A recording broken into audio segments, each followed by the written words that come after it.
Salut à tous, donc aujourd'hui on se retrouve pour une vidéo qui va démystifier le kunai. Donc le kunai, objet rentré dans la culture populaire par le biais du manga Naruto, bien évidemment. Donc on va voir ce que ça vaut réellement en lancer. Ce kunai m'a été envoyé évidemment, certains d'entre vous l'ont reconnu, par mon pote Mika de la Bat Factory, qui fait énormément d'armes de lancer issues du monde des comics, du manga, des animés. Il est notamment devenu célèbre quand même pour sa production assez hallucinante de Batarang. Et plus récemment, il a monté avec son pote Zitoun, qui lui a appris à la base à faire des couteaux de lancer et des armes de lancer. Et bien tous les deux ils se sont regroupés pour créer la marque Cœur Acier. Donc la marque Cœur Acier, c'est le petit logo que vous avez là. Donc sur Cœur Acier vous retrouvez à la fois les couteaux de Zitoun et à la fois les couteaux de Bat Factory, et aussi des couteaux évidemment qu'ils ont fait vraiment tous les deux. Donc déjà, qu'en est-il de la réalité historique du kunai? Alors de ce que j'ai pu en comprendre et en trouver, le kunai n'avait pas du tout cette forme là à la base historiquement. Il n'y avait pas spécialement de boucle, mais surtout on n'avait pas un manche aussi fin et on n'avait pas particulièrement une pointe de cette forme. Donc ça, c'est vraiment un parti pris de l'animé. Parti pris qui d'un point de vue pratique n'a absolument aucun sens, parce que si on veut lancer en rotation, la boucle ici va complètement gêner la libération du couteau, c'est-à-dire que le couteau est retenu, donc on ne peut pas du tout tenir le couteau comme il faut pour le lancer. Et si on veut faire du sans rotation, où là on va devoir étendre l'index sur le dos du manche, eh bien on va avoir un problème d'appui à cause de la boucle, puisqu'on va avoir un jour, ça va être très dur d'avoir un appui correct. Et puis surtout, lorsqu'on fait glisser, il n'y a pas besoin d'être très intelligent pour comprendre qu'ici la boucle va poser un gros problème au moment de la libération. Donc quelle que soit la technique qu'on veut utiliser, le fait d'avoir une boucle comme ça pose énormément de problèmes, mais on peut quand même le lancer. Pour ce faire, si on veut lancer par le manche, on va devoir mettre la main en fait sur la boucle. Donc c'est assez original, on a une poignée ronde, et en le prenant comme ça, on peut réussir quand même à lui faire un tour.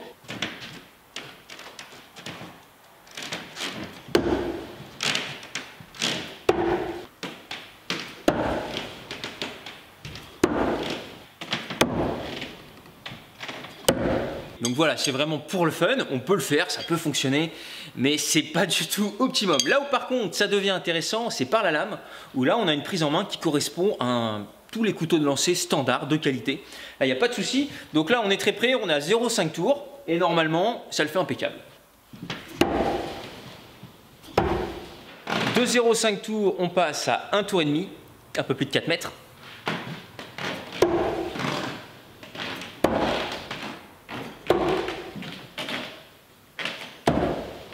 Maintenant, pour ce qui est du lancer sans rotation, là c'est même pas la peine, je ne vous ferai pas de démonstration, je ne sais pas si des gens y arrivent, mais c'est vraiment totalement inadapté.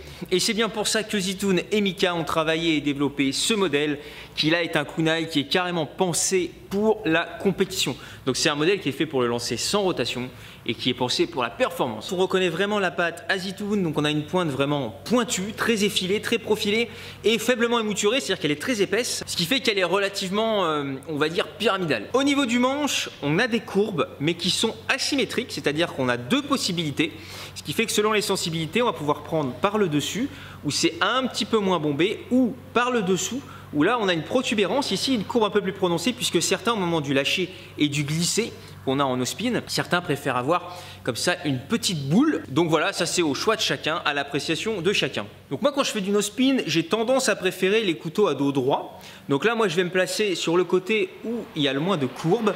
Alors il faut vraiment savoir qu'en no-spin, il y a vraiment énormément de différences de prise en main d'une personne à l'autre. Ce qui fait qu'en fonction de votre prise, vous allez avoir un couteau qui pour une personne va être un très bon couteau. Si par exemple il vous faut un dos droit comme moi, vous allez avoir un couteau comme mon Zephyr qui va être un bon couteau, et qui du coup pour une personne qui a une prise en main qui elle va privilégier une courbe, là d'un coup ce couteau va être un mauvais couteau. Donc ce que je veux dire, c'est qu'en no-spin il faut se méfier. C'est pas parce qu'un couteau va à quelqu'un que c'est un bon couteau pour vous, et inversement, c'est pas parce qu'un couteau ne va pas à quelqu'un que c'est un mauvais couteau. Et si je dis ça, c'est précisément parce que moi par exemple, donc là je vais me placer sur l'endroit où il y a le moins de courbes, mais j'ai tendance à avoir un style de no-spin où ma main est plus haute, donc je vais être un petit peu gêné à 3 mètres, mais vous allez voir ça le fait quand même parce que le couteau vole bien. Oula, lui il n'est pas très beau. Je refais une série un petit peu plus correcte. Alors le problème que moi j'ai avec ces couteaux de NoSpin, qui sont vraiment de bons couteaux, hein, je les ai testés avant d'allumer la caméra, le problème que j'ai c'est qu'à 3 mètres, je contre trop la rotation, parce que moi je lance des couteaux en NoSpin comme mes Zephyr qui ont un équilibrage qui correspond à un vrai couteau. C'est-à-dire que c'est très émouturé sur la pointe, c'est quand même assez fin au tranchant, donc il y a peu de poids sur l'avant et donc ça change beaucoup de choses. Ça change l'appui, ça change la pression qu'on vient mettre sur le manche à l'arrière, et donc moi avec un objet comme ça qui n'a pas les propriétés d'équilibrage d'un couteau, et bien ça fait que lorsque je suis à 3 mètres, les couteaux ont vraiment tendance, il faut que je m'habitue parce qu'ils ont vraiment tendance à arriver comme ça, donc il faut que je corrige un peu mon geste. Là la deuxième série était pas mal pour que ça arrive droit. Par contre du coup lorsque je recule, je suis plus à l'aise en fait à 5, 6 et 7 mètres. Donc là je vous en fais un petit à 4 mètres et puis je recule à 5. Alors il n'y a pas la précision, je ne les ai pas en main évidemment.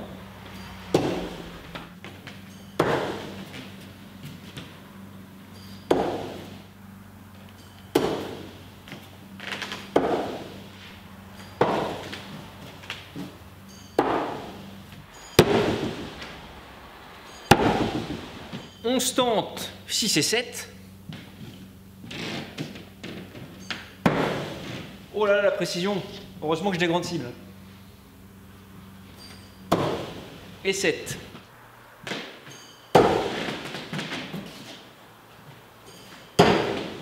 Alors la sensation que j'ai honnêtement, c'est vraiment que le couteau corrige un peu mes défauts.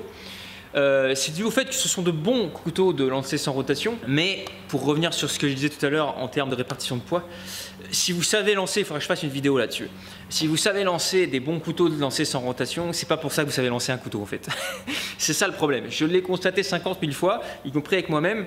Il y a plein de gens qui sont très très bons en compétition en lancer sans rotation, et dès que je leur donne un vrai couteau tactique de combat, ils sont incapables de lancer sans rotation, ça tourne et tout, parce qu'en fait ce qu'on lance là, c'est des couteaux dans le sens sportif du terme, couteaux de lancer, mais en réalité, ce ne sont pas des couteaux. Ça n'a pas l'équilibrage d'un couteau, ça n'est pas tranchant, ça n'a pas l'émouture d'un couteau. Donc on est sur un objet pointu. Moi, ceux qui me suivent le savent, je suis plutôt orienté pour ce qui est du lancer sans rotation vers le côté art martial.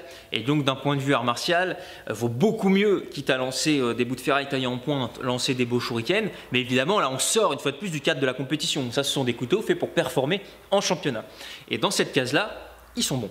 Voilà donc pour cette vidéo qui pointait les différences entre une arme qui est une reproduction de manga et une arme qui est une arme pensée pour aller scorer en compétition. Maintenant, pour ceux qui souhaitent venir ici au fer de lance et qui sont loin, n'oubliez pas qu'on fait ici de plus en plus de stages.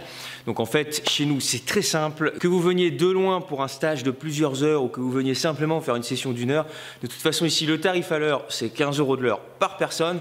Donc si vous êtes loin et que vous voulez vous faire une petite après-midi ou sur plusieurs jours, des petites séances de 2 heures, avec moi, en cours particulier, même s'il peut y avoir d'autres personnes, ça ne m'empêche pas de vous coacher, de travailler dans le sens où vous voulez travailler, c'est-à-dire si vous voulez voir plutôt le no-spin, plutôt la rotation, plutôt le type compétition, plutôt les beaux shurikens, bref, tout ce que vous voulez, ici on peut tout faire. Donc si vous voulez, voilà, prendre plusieurs heures sur une journée, plusieurs heures sur plusieurs jours, n'hésitez pas à nous contacter. Pour ça, il suffit de nous envoyer un mail ou même de me contacter directement par Instagram si vous voulez. Et puis on pose simplement des dates. Vous venez, vous vous occupez du logement, vous prenez Airbnb, vous faites comme vous voulez. Mais il n'y a absolument aucun problème, c'est quelque chose qu'on fait maintenant beaucoup. N'hésitez pas évidemment à vous abonner à cette chaîne, à l'Instagram, je viens d'en parler, où il y a de la publication quotidienne, que ce soit l'Instagram du fer de lance ou surtout l'Instagram lanceur de lame. Et puis sur ce, je vous dis à très bientôt avec d'autres vidéos vraiment lanceurs de lame et d'autres vidéos aussi avec la Bat Factory et Cuirassier.